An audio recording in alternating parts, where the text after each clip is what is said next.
یہ ابھی جو فیصلہ سپریم کورٹ میں ہوا ہے 22 اگست کو 2024 کو، اس کا پس منظر آپ کو معلوم ہے کہ یہ حقیقت میں اس کا بیک گراؤنڈ تھوڑا سا آپ کے سامنے ہو۔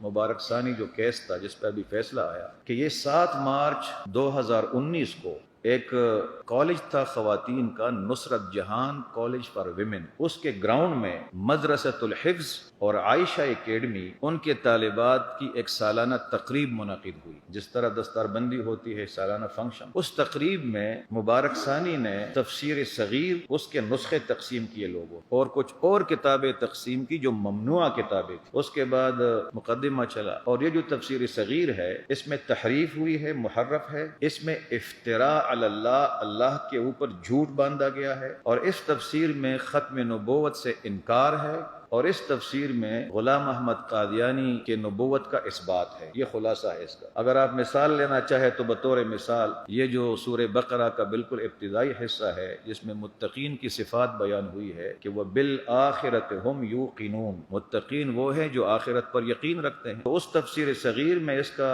ترجمہ یہ ہوا ہے کہ آخرت سے مراد یہ ہے کہ رسول اللہ صلی اللہ علیہ وسلم کے بعد آنے والی وحی پر یقین رکھتے ہیں۔ یہ تحریف ہے، آپ سب جانتے ہیں، یہ معنی تو نہیں ہے۔ اس طریقے سے یہ جو ابھی سورہ احزاب کی آیت میں نے پڑھی جس میں فرمایا وخاتم النبیین، تو خاتم کا معنی انہوں نے یہ کیا ہے کہ یہ محمد صلی اللہ علیہ وسلم انبیاء کی مہر ہے، لیکن مراد یہ ہے کہ محمد الرسول اللہ صلی اللہ علیہ وسلم انبیاء میں سب سے زیادہ افضل ہے۔ لفظی ترجمہ تو کیا ہے نبیوں کا مہر، لیکن وضاحت میں کیا ہے کہ اس کا معنی کیا ہے، اس کا مراد یہ ہے کہ انبیاء میں افضل ہے۔ یہ غلط معنی ہے۔ خاتم النبیین کا معنی تو ہے پیغمبروں میں آخری پیغمبر، اور مہر جو لگتی ہے تو ہر ایک سمجھتا ہے تو وہ آخر میں لوگ مہر اور سٹیمپ کرتے ہیں کسی چیز کو، تو لفظی ترجمہ وہ کیا لیکن معنی مراد یہ بیان کیا، تفسیر یہ بیان کی کہ اس کا مراد یہ ہے کہ انبیاء میں افضل پیغمبر ہے۔ تو وہ پوری ریفرنسز دینے کا یہ موقع نہیں ہے، لیکن یہ 2 حوالے میں نے دیے تفسیر صغیر، وہ تقسیم کر رہا تھا۔ تو اس کے بعد اس کا پہلا فیصلہ آیا 6 فروری 2024 کو۔ وہ کیس چلتا رہا سیشن کورٹس میں، ہائی کورٹس میں، ان کی ضمانت ریجیکٹ ہوتی رہی۔ اس کے اوپر مقدمہ تھا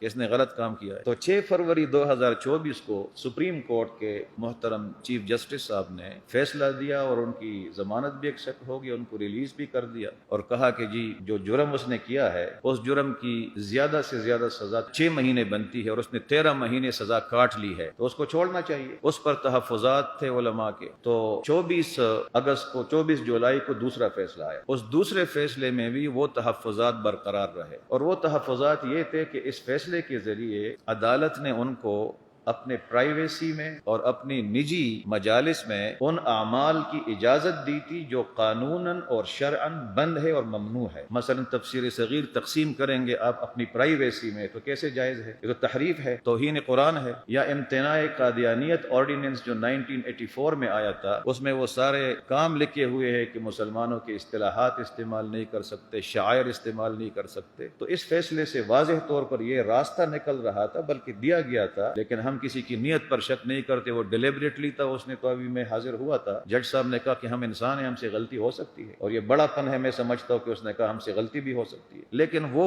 فیصلہ ٹھیک نہیں تھا۔ اس فیصلے پر بلکہ 6 جون کا جو فیصلہ آیا تو اس وقت ہمارے امیر جماعت سراج الحق صاحب پٹیشنر کے طور پر وہاں گئے اس فیصلے کے خلاف، اور جسٹس شوکت صدیقی صاحب وہ ہمارے وہاں پر وکیل تھے۔ اور جب یہ 24 جولائی کا فیصلہ آیا تو اس پر بھی امیر جماعت اسلامی پاکستان حافظ نعیم الرحمان صاحب نے ایک خط تحریر کر کے چیف جسٹس کو بھیجا اور اپنے تحفظات کا اظہار کیا کہ ہمیں اس پر تحفظات ہے، باقی علماء نے بھی کیا۔ تو بہرحال پھر یہ جو 22 اگست کا بھی ہوا ہے تو قانوناً جب نظر ثانی ہو جائے ایک مرتبہ تو پھر تیسری مرتبہ نظر ثانی نہیں ہو سکتی۔ تیسری مرتبہ پھر کوئی شخص جان نہیں سکتا کہ میں ابھی دوبارہ ریویو کے لیے آیا ہوں، وہ قانوناً نہیں کر سکتا کوئی۔ تو پھر یہ ہوا کہ گورنمنٹ آف پاکستان نے سپریم کورٹ سے درخواست کی کہ اس پہ کچھ تحفظات ہیں، تو اگر آپ اپنے طور پر خود اس میں تصحیح کے لیے اور کریکشن کے لیے کچھ علماء کو بلائیں تو یہ زیادہ بہتر ہوگا۔ تو پھر چیف جسٹس نے اور سپریم کورٹ نے کچھ علماء کو بلایا، بائی نیم بلایا، تو ان میں امیر جماعت حافظ نعیم الرحمان صاحب کو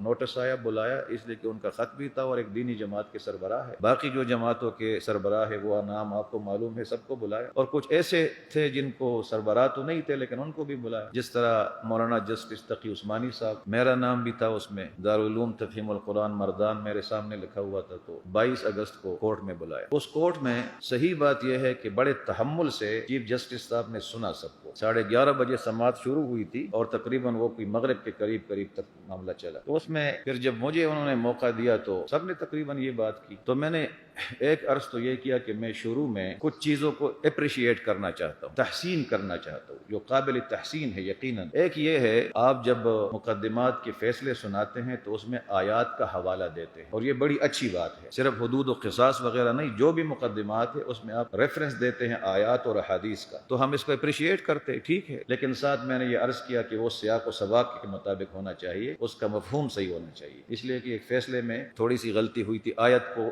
کانٹیکسٹ سے آؤٹ آف کانٹیکسٹ لیا گیا۔ بہرحال ایک میں نے یہ بات۔ دوسری بات جو شاید آپ میں کسی کے علم میں نہ ہو، سب کی بات نہیں کرتا لیکن شاید کسی کے علم میں نہ ہو، اور وہ ریئلی اپریشیبل ہے، وہ یہ ہے کہ 2023 میں اسی چیف جسٹس نے ایک فیصلہ سنایا ہے، اور وہ سپریم کورٹ کے پریکٹس اینڈ پروسیجر ایکٹ ہے 2023 کا، supreme court practice and procedure act 2023، اس میں اس نے ایک فیصلہ سنایا ہے اور بہت بڑا قابل تحسین فیصلہ ہے۔ اس میں یہ لکھا ہے کہ پاکستان کے تمام قوانین میں وہ تعبیر معتبر ہوگی، بلکہ لازم کا لفظ ہے، وہ تعبیر لازم ہوگی جو قرآن و سنت سے ہم آہنگ ہو۔ یہ بہت بڑی بات ہے، جو مقدمات ہیں اور جو فیصلے سنائے جائیں گے اس میں وہ تعبیر لازم ہوگی جو تعبیر قرآن و سنت سے ہم آہنگ ہو، اور اس پر تقریباً نہیں یقیناً پورے بینچ نے اتفاق کیا۔ یہ بڑا اچھا فیصلہ ہے۔ اور تیسرا کام میں نے کہا جو اپریشیبل ہے وہ یہ ہے کہ سپریم کورٹ شریعت اپیلیٹ بینچ نامکمل تھا، اس میں ایک عالم جج کی کمی تھی، تو وہ آپ نے پوری کر دی اور وہاں پہ سماعت اور کام شروع ہو گیا۔ اس کے بعد پھر اپنے میں اس فیصلے پر آیا، تو میں نے عرض کیا کہ یہ جو اس فیصلے میں پیراگراف نمبر 7 اس میں یہ بیان ہوا ہے، یہ بات ہوئی ہے کہ یہ جو مجموعہ تعزیرات پاکستان کی دفعہ ہے 298B، اس کی روح سے کچھ کام جرم ہے، یہ مبارک ثانی کے اس کیس میں یہ اپلائی نہیں ہوتا، اس مقدمے کے تحت کوئی مقدمہ درج نہیں ہو سکتا مبارک ثانی کے خلاف۔ اس کی وجہ بیان کی جس پہ ہمیں تحفظ تھا، کہتے اس کی وجہ یہ ہے کہ FIR میں کوئی ایسی صراحت موجود نہیں ہے جس سے معلوم ہوتا ہو کہ اس نے توہین قرآن کیا ہے، تو توہین قرآن اور توہین رسالت کی صراحت اس FIR میں موجود نہیں ہے، اس لیے ہم 298B نہیں لگا سکتے۔ میں نے اس پہ عرض کیا کہ ضروری نہیں ہے کہ FIR میں کسی چیز کی صراحت نہ ہو، لیکن جو مجرم ہے اس کے کنڈکٹ سے، اس کے کام سے وہ چیز صادر ہو رہی ہو اور ہم اس کو منہا کر دے اور نگیٹ کر دے محض اس بنیاد پر کہ اس کا ذکر نہیں ہے۔ میں نے کہا اگر اس نے کوئی ایسا کام کیا ہے جو اس کے زمرے میں آتا ہے تو بے شک اس کا اسپیسیفک صراحتاً ذکر نہ بھی ہو، اس کو وہ سزا دی جا سکتی ہے۔ تو یہ تو اس نے تفسیر صغیر تقسیم کیا ہے، محرف قرآن تقسیم کیا ہے، FIR میں لفظ نہ ہونا اس بات کی دلیل نہیں بن سکتی کہ اس نے وہ جرم نہیں کیا ہے۔ تو ایک بات یہ تھی، تو اس کو ہم نے کہا اومٹ کر دے، حذف کر دے، اس چیز اس پہ لگتی ہے وہ دفعہ۔ دوسرا جو ہے وہ اس میں ایک پیراگراف تھا 15، اس میں یہ لکھا تھا کہ یہ جو اس کا کنڈکٹ ہے اور اس کے بارے میں جو مقدمہ آیا ہے تو اس سے نہ ڈائریکٹ توہین قرآن معلوم ہوتی ہے اور نہ انڈائریکٹ توہین قرآن معلوم ہوتی ہے، تو کیسے ہم دفعہ لگائیں؟ اس پر بھی ہم نے وہی بات کی کہ توہین قرآن، یعنی اس کا یہ تھا کہ توہین قرآن کا لفظ نہیں ہے اس میں، یعنی اس کی زبان سے توہین قرآن کا لفظ نہیں نکلا، اس کی زبان سے توہین رسالت کا کوئی لفظ نہیں نکلا، تو ہم کیسے اس پر یہ دفعہ لگائے؟ اس پر ہم نے یہ عرض کیا کہ تفسیر صغیر تقسیم کرنا جس میں تحریف ہے اور جس میں نبوت کے خلاف، ختم نبوت کے خلاف باتیں ہیں، اٹ سیلف یہ تفسیر تقسیم کرنا توہین قرآن ہے۔ یہ تھا ہمارا ویو اس پہ، تو وہ توہین قرآن تو یقیناً ہے، محرف ہے۔ دوسرا یہ تھا کہ شروع میں اس نے یہ بتایا تھا اس فیصلے میں کہ وہ جو سزا ہے، تو پنجاب میں ایک قرآن ایکٹ بنا تھا جو غالباً 2021 میں ہے، اور یہ جو جرم ہوا ہے یہ 2019 میں ہوا ہے۔ تو ایک اس میں یہ لکھا ہوا تھا کہ جو قانون بنا ہے پنجاب قرآن ایکٹ، جس کی روح سے سزا ہے ایسے کاموں پر، وہ بنا ہے بعد میں، اور اس شخص نے جرم کیا ہے 2019 میں، تو لہٰذا اس جرم کا، اس قانون کا اطلاق ماقبل پر نہیں ہوتا۔ یہ اس کے دلائل تھے مختلف۔ اب اس میں اگر آپ ایک بات نوٹ فرمائے، اور میں نے وہاں بات کی، وہ تو ایک اور چیز ثابت کرنا چاہتا تھا، لیکن اس میں ایک جملہ آیا ہے کہ وہ جرم تھا، تو ہم نے اس کو پکڑ لیا کہ جرم تو آپ اس کو مانتے ہیں نا۔ جب جرم مانتے ہیں تو اگلے فیصلے میں جب آپ نے کہا ہے کہ پرائیویسی میں یہ کام کر سکتا ہے وہ، تو جرم پرائیویسی میں کیسے کر سکتا ہے؟ امید ہے آپ سمجھ رہے میری بات۔ اس نے کہا تھا کہ یہ جرم تھا، لیکن پنجاب قرآن ایکٹ کے قانون بننے کے بعد جرم تھا، جو 2021 میں بنا ہے، اور اس نے جرم کیا تھا 2019 میں، لہٰذا ہم یہ سزا نہیں دے سکتے کیونکہ اس قانون کا اطلاق اس ماقبل پر نہیں ہوتا۔ تو اس میں ہم نے یہ عرض کیا کہ یہ جو آپ کا فیصلہ ہے جس میں آپ نے خود لکھا ہے کہ جرم کیا تھا اور جرم کی سزا ہے، تو یہ تو مان لیا جرم ہے۔ اب اگر یہ جرم ہے تو اگلے ایک پیرا میں آپ اس کو اجازت دے رہے ہیں اس جرم کے ارتکاب کی پرائیویسی میں، نجی مجلس میں، گھر میں، اپنے اداروں میں، تو جرم تو گھر میں بھی جرم ہے اور جرم تو گھر سے باہر بھی جرم۔ یہ ہمارا ایک آرگومنٹ تھا۔ دوسری بات یہ ہے کہ ایسے قوانین موجود ہے پاکستان میں بھی کہ ایک قانون بنتا ہے اور اس کے ساتھ لکھا جاتا ہے کہ یہ قانون اپلیکیبل ہوگا پیچھے سے فلاں تاریخ سے، تو نبی صلی اللہ علیہ وسلم کے ساتھ جس کی محبت ہو، ایمان رکھنے والا ہو، محب رسول ہو، تو وہ تو یہاں امینڈ کرنے کی بات کرے گا، وہی تبدیل کرو اس کو کہہ دو کہ یہ قانون بنا تو اس میں ہے لیکن اس کا اطلاق پہلے پر بھی ہوگا۔ اس کی مثالیں موجود ہیں ہمارے قوانین میں۔ اس میں پھر انہوں نے کچھ کیس، یہ ذرا خشک موضوع ہے، لیگل چیزیں ہیں، خشک ہے، تو ظہیر الدین کیس کا ایک ریفرنس دیا تھا اس نے، ایک طاہر نقاش کیس کا ریفرنس دیا تھا، اور ایک مجیب الرحمان کیس بنام سرکار اس کا ریفرنس دیا تھا۔ اس سب ریفرنس سے وہ یہ ڈیرائیو کر رہا تھا کہ سابقہ ان کیسز میں قادیانیوں کا ایک مسئلہ آیا تھا اور اس عدالت نے ان کو اجازت دی تھی پرائیویسی میں، تو جب اس عدالت نے اجازت دی تھی تو ہم کیوں نہیں دے رہے ہیں؟ ہم جب اس کیس میں چلے گئے کہ وہ کیا کیس تھا، تو اس میں بڑا واضح فرق ہے اس میں اور اس میں۔ وہ یہ تھا کہ قادیانی اپنا سالانہ جشن، اپنا 100 سالہ جشن منا رہے تھے کوئی، تو اس جشن کے لیے انہوں نے جلوسوں کا اہتمام کرنا تھا، آرائشی دروازے لگانے تھے، اس میں انہوں نے کچھ کھانا کھلانا تھا لوگوں کو، کوئی مٹھائیاں تقسیم کرنی تھی، اس قسم کے ان کی کچھ سرگرمیوں کا انہوں نے فیصلہ کیا تھا۔ تو اس وقت پنجاب میں دفعہ 144 لگایا گیا اور ان کو منع کیا گیا کہ آپ یہ کام نہیں کر سکتے، مسلمانوں کی دل آزاری ہوگی اور امن و امان کا مسئلہ بنے گا۔ تو اس وقت پھر وہ کوئی کورٹ میں چلا گیا اور کورٹ میں کہا کہ بھئی یہ تو قادیانی لوگ ہیں لیکن یہ تو کوئی پرچار نہیں کر رہے اپنی، بلکہ یہ تو دروازے بنا رہے ہیں، جلوس نکال رہے ہیں، ایک جلسہ کر رہے ہیں اپنا، اور اس میں مٹھائیاں تقسیم کر کھانا کھا رہا ہے۔ کوئی کورٹ میں چلا گیا تو اس کورٹ میں فیصلہ ہوا کہ یہ جو جلوس نکالنا ہے یا دروازے بنانا ہے وغیرہ وغیرہ، یہ کسی مذہبی شعائر میں اور مذہب کی رسومات میں یہ چیزیں نہیں آتی۔ نہ مسلمانوں کے مذہب میں یہ چیز ہے کہ دروازہ بنانا کوئی مذہب کا حصہ ہے، تو جب اس میں یہ نہیں آتی تو ہم ان کو اجازت دیتے ہیں کہ اپنی پرائیویسی میں اندر اپنے جگہوں میں یہ کام کر لیں۔ اب سمجھ رہے ہیں نا بات؟ جلوس نکالنا، مٹھائیاں تقسیم کرنا، کوئی بیج انہوں نے بنائے تھے، اس کو یہاں انہوں نے کوٹ کیا اس عدالت نے کہ جی اس جج نے ان کو اجازت دی تھی پرائیویسی میں تو ہم بھی دیتے ہیں۔ اس کا پھر ہم نے یہ بتایا کہ وہ معاملہ دوسرا تھا، وہ تفسیری صغیر تقسیم نہیں کر رہے تھے وہاں، وہ مسلمانوں کے شاعر کا اظہار نہیں کر رہے تھے، وہ جو امتناع قادیانیت آرڈیننس 1984 ہے اس میں جو ممنوع کام ہے وہ نہیں کر رہے تھے۔ تو اس لیے اس وقت کے جج نے کہا کہ باہر نہ کرو، اپنے گھر میں اگر مٹھائیاں کھلاتے ہو کھلاؤ۔ تو یہ بہت بڑا ڈیفرنس ہے، کیسے آپ اس کے ساتھ اس کو مشابہ کر رہے ہیں؟ وہ الگ مسئلہ تھا، یہ الگ مسئلہ ہے۔ تو اس قسم کی باتیں بہرحال وہاں ہوئی، تو بہرحال آخر میں پھر یہ فیصلہ ہوا۔ میں نے جب یہ بات کی، ہمارے ڈاکٹر فرید پراچا صاحب بھی تھے، مولانا فضل الرحمان صاحب، صاحبزادہ ابوالخیر صاحب، یہ سب بیٹھے تھے، تو مجھے ایک موقع پہ جج صاحب نے کہا کہ آپ کو ڈاکٹر کیوں کہتے ہیں؟ آپ پی ایچ ڈی ڈاکٹر ہے یا میڈیکل ڈاکٹر ہے؟ تو میں نے کہا میں پی ایچ ڈی۔ کہتے کس سبجیکٹ میں آپ نے کیا ہے؟ میں نے کہا تفسیر میں۔ کہاں سے؟ میں نے کہا ملیشیا سے۔ یہ ویسے بات اس نے شروع کی، تو مجھے کہا کہ آپ نے اپنا یہ مقالہ چھپوایا ہے؟ میں نے کہا نہیں چھپوا۔ کہتے آپ چھپوا لے۔ اس طرح ایک بات اس نے کی۔ اس کے بعد بیچ میں ایک جگہ کہا کہ آپ وعدہ کرتے ہیں کہ اگر ہم آپ کو سپریم کورٹ میں بلائیں گے تو آپ آئیں گے؟ میں نے کہا حاضر ہوں گے۔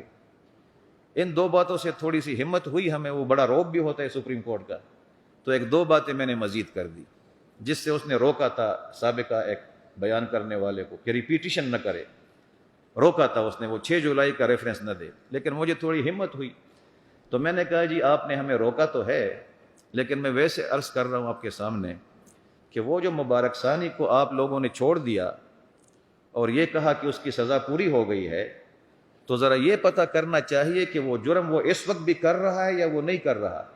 میرا تو خیال ہے کہ وہ ابھی بھی اس تفسیر صغیر کا قائل ہے، اس کو تقسیم کرنے کا بھی قائل ہے، وہ سارے کام وہ اب بھی کرتا ہوگا، تو کیسے ہم فارغ ہو گئے کہ وہ جرم نہیں کر رہا؟ اگر ہم ٹرائل میں بھیج دیں تو یہ ٹھیک نہیں ہوگا، دوبارہ ٹرائل میں پوچھے ان سے۔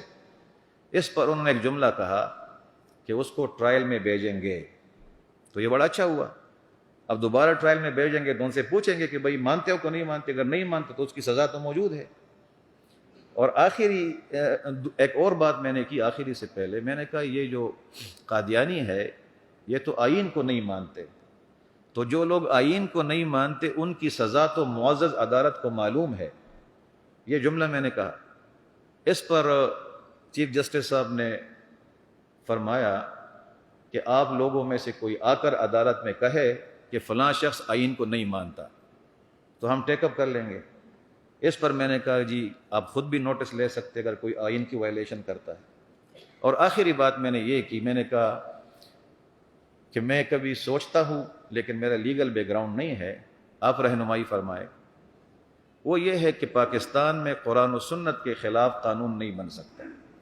اس نے آگے سے کہا کہ بالکل ٹھیک ہے، وہ آرٹیکل کا حوالہ دیا، آرٹیکل 227 ٹھیک ہے۔ تو میں نے کہا جی میری ایک سبمیشن ہے، عرض ہے کہ اگر آپ ماہرین شریعت کی ایک کمیٹی بنائیں اور ان کو یہ ٹاسک دے دیں کہ پاکستان کے جتنے بھی قوانین ہیں ان قوانین میں قرآن و سنت کے خلاف قانون کی نشاندہی کر دے، اور جب وہ پوائنٹ آؤٹ کرے آپ کے سامنے کہ یہ قرآن و سنت کے خلاف ہے تو آپ یہاں پہ سپریم کورٹ سے ایک آرڈر دے دے اور ان تمام قوانین کو کالعدم قرار دے دے۔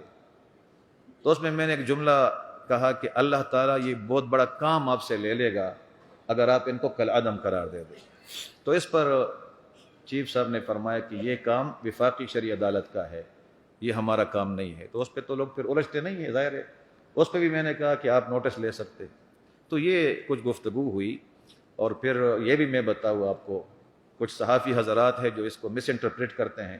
وہ ہم چیمبر میں گئے، ان کے ساتھ چیمبر میں بیٹھے تو کچھ سے کسی نے کہا کہ یہ کیسا فیصلہ ہے، علماء کو چیمبر میں بلایا اور علماء سے کہا کہ فیصلہ لکھواؤ۔ جج تو ایسا نہیں کرتا، یہ کچھ لوگ غلط کہہ رہے ہیں۔ میں خود چیمبر میں گیا تھا ان کے ساتھ۔ یہ جو میری گفتگو ہوئی میں اس لیے کہہ رہا ہوں کہ یہ ریکارڈ پر آ جائے، یہ جو میری کورٹ میں گفتگو ہوئی، آخری بات ہوئی تو مجھے کہا پورے کورٹ کے سامنے کہ آپ لوگ کیا چاہتے ہیں؟ میں نے کہا جی ہم یہ چاہتے ہیں کہ یہ سیکشن اومٹ ہو جائے، یہ جو پیراگراف 42 ہے جس میں پرائیویسی میں اجازت ہے، پیراگراف 7 ہے، پیراگراف 15 ہے۔ تو اس پہ انہوں نے فرمایا جو میں ریکارڈ پہ لا رہا ہوں، عدالت میں کہا کہ ایسا ہی ہوگا، ایسا ہی ہوگا۔ جب ایسا ہی ہوگا تو ہم نے شکریہ ادا کیا۔ اس کا مطلب یہ ہے کہ اس نے اپنا ذہن کورٹ میں بنا لیا تھا، یہ چیمبر کا فیصلہ نہیں ہے، کورٹ میں اس نے دلائل سننے کے بعد یہ کر لیا تھا۔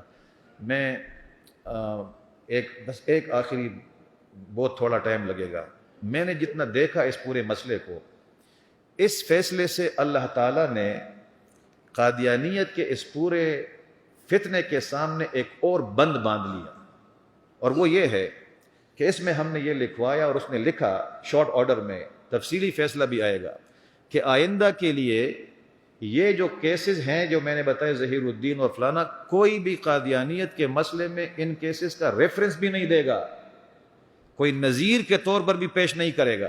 میں سمجھتا ہوں یہ بہت بڑی کامیابی ہے۔ امید ہے آپ سمجھ رہے میری بات کو۔ یہ جس طرح یہ لوگ گئے تھے کہ جی فلاں فیصلہ ہوا، فلاں فیصلہ ہوا، اس میں اپنے لیے راستہ بنا رہے تھے، تو اس فیصلے میں یہ بھی لکھوایا کہ آئندہ کے لیے ان فیصلوں کو کوئی بطور نظیر بھی پیش نہیں کرے گا، بطور ریفرنس بھی پیش نہیں کرے گا، بس یہی فیصلہ حتمی ہوگا۔